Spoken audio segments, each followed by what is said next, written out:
Jeremy Ivers ydw i. Dwi yn bennaeth prosiect 2050 yn Llywodraeth Cymru, tîm aml ddisgyblaethol sydd yn gyfrifol am agweddau ar strategaeth Cymraeg 2050.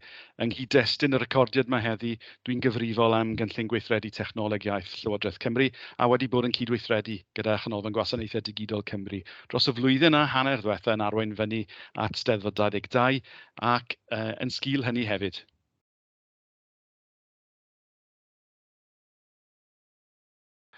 Felly, buon ni'n cydweithio gyda'r ganolfan gwasanaethau digidol i edrych ar sut mae siaradwyr Cymraeg yn canfod, yn meddwl am wasanaethau Cymraeg ac yn edrych ar be gallai helpu iddyn nhw ddefnyddio mwy ar eu iaith nhw, ac edrych ar sut mae dylunio cynnwys.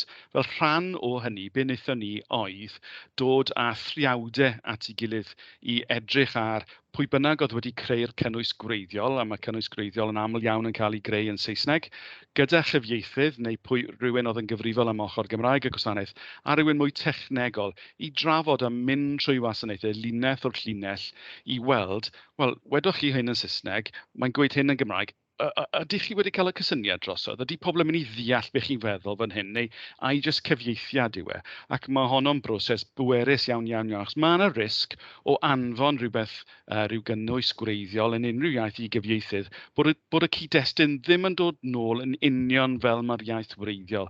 Felly mae hyn yn cynnwys cyfieithwyr yn y broses creu cynnwys o'r dechrau deg yn un, a sicrhau bod y cynnwys yn werthfawr a hwylus iawn ei ddefnyddio a'i ddarllen yn y ddwy iaith.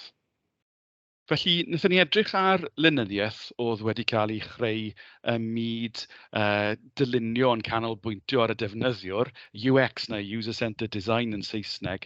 Doedd dim lot o hynny ar y Gymraeg, ond wnaethon ni edrych beth oedd ar gael a phenderfynu wneud yn hymchwil yn hunain ar faes yr Eisteddfod. Ac wedyn draw yn Nhregaron, Ceredigion.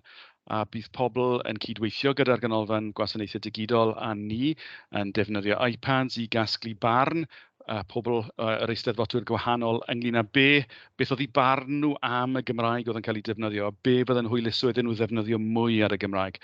A wnaethon ni gael sesiwn yn chwarae'r canlyniadau hynny nôl ar ddydd Iau yr Eisteddfod, sesiwn gyhoeddus, a edrych ar y canlyniadau. Llawer o bobl yn meddwl bod y Gymraeg oedd yn cael ei defnyddio bach yn rhy stiff, bach yn rhy anodd i deall, falle ddim yn adlewyrchu beth oedd y cynnwys, bobl oedd wedi creu'r cynnwys yn y lle cyntaf yn olygu iddo fe wneud.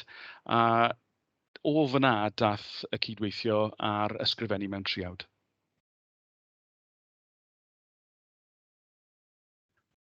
Be oedd yn ddiddorol oedd brwdfrydedd y bobl oedd yn cael ei holi i ddefnyddio gwasanaeth yn y Gymraeg, ond pwysleisio'r anawsterau o'n i'n cael, sef bod y Gymraeg falle cywair rhy uchel, bach yn rhy stiff, ddim y Gymraeg yn cael ei siarad bob dydd, sôn am y bwlch rhwng Cymraeg ysgrifenedig a Chymraeg llafar, a wedyn bod pobl jyst ddim yn deall ambell i beth.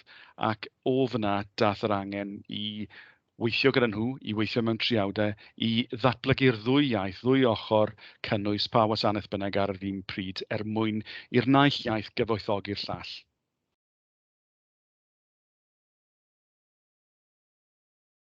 Dwi'n gweld rôl CDPS fel un ymarferol iawn yn helpu pobl eraill i helpu iddyn nhw ddefnyddio mwy o Gymraeg.